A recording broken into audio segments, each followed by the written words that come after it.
Assalamualaikum warahmatullahi wabarakatuh. Halo teman-teman, apa kabar? Sehat selalu ya. Jumpa lagi dengan saya Alvina Safitri. Di video kali ini, saya akan melanjutkan video saya yang sebelumnya tentang perkembangan kognitif.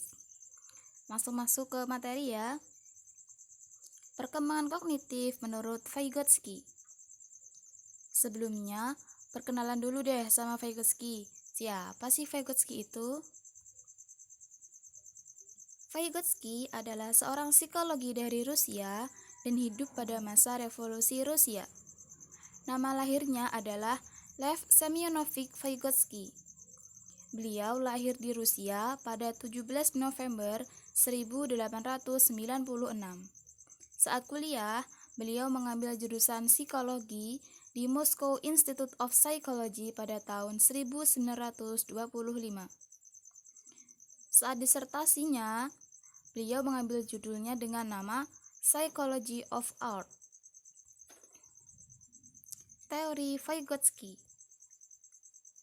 Teori Vygotsky terfokuskan pada aspek sosial yang menyatakan bahwa kecenderungan satu kebudayaan menentukan stimulus yang terjadi.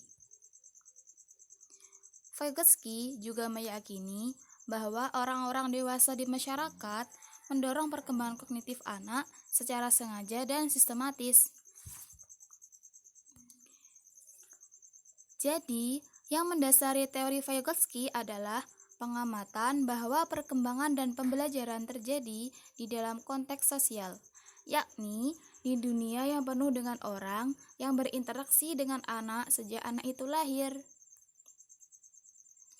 Vygotsky juga yakin bahwa pembelajaran terjadi saat siswa bekerja menangani tugas-tugas yang belum dipelajari. Namun, tugas-tugas itu berada dalam zone of proximal development mereka. Apa ya zone of proximal development? Zone of proximal development adalah jarak antara tingkat perkembangan sesungguhnya yang ditunjukkan dalam kemampuan pemecahan masalah secara mandiri dan tingkat kemampuan perkembangan potensial yang ditunjukkan dalam kemampuan pemecahan masalah di bawah bimbingan orang dewasa atau teman sebaya yang lebih mampu. Oh ya teman-teman, ada satu lagi nih teori dari Vygotsky, yaitu teori scaffolding. Scaffolding adalah memberikan kepada seorang anak sejumlah besar bantuan selama tahap-tahap awal pembelajaran dan kemudian mengurangi bantuan tersebut dan memberikan kesempatan pada anak tersebut mengambil alih tanggung jawab yang semakin besar segera setelah ia mampu mengerjakan sendiri. Oke, masuk ke tahap perkembangan ya. Di sini, Vygotsky menyajikan 4 tahap perkembangan. Yang pertama adalah berpikir nonverbal dan berbicara konseptual. Umumnya di tahap ini, usia anak kurang lebih 2 tahun pertama, menunjukkan tidak ada hubungan antara berpikir dan berbicara. Kemudian tahap yang kedua adalah tahap memulai menyatukan antara berpikir dan berbicara. Di sini usia anak kurang lebih 2 tahun ya teman-teman.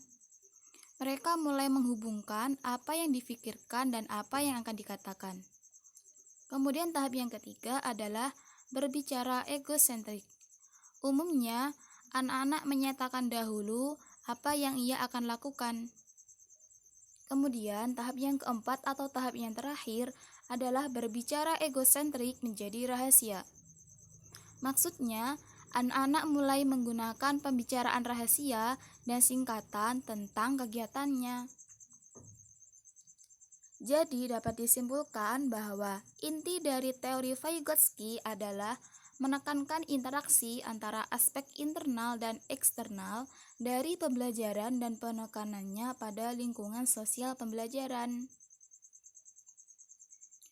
Oke, masuk ke teori yang kedua ya, yaitu menurut Cass. Teori ini dipopulerkan oleh Robbie Cass, yang merupakan pengembangan dari Pascual Leon. Menurut Cass, Perkembangan kognitif anak didasari dari perkembangan mental anak.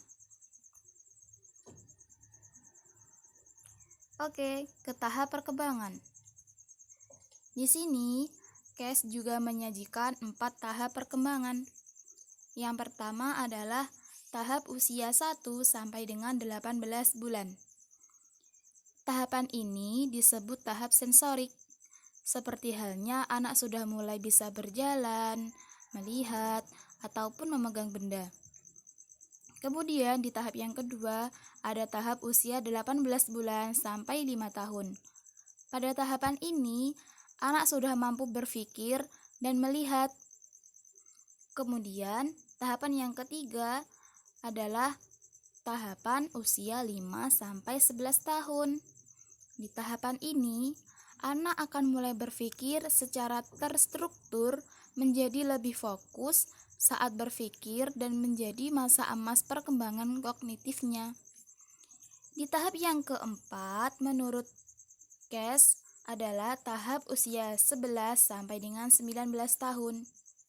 Pada dasarnya, tahapan ini merupakan kelanjutan dari tahap sebelumnya, yaitu tahapan usia 5 sampai 11 tahun. Hanya saja, pada rentang usia ini, anak akan lebih banyak terpengaruh oleh faktor luar, teman-teman.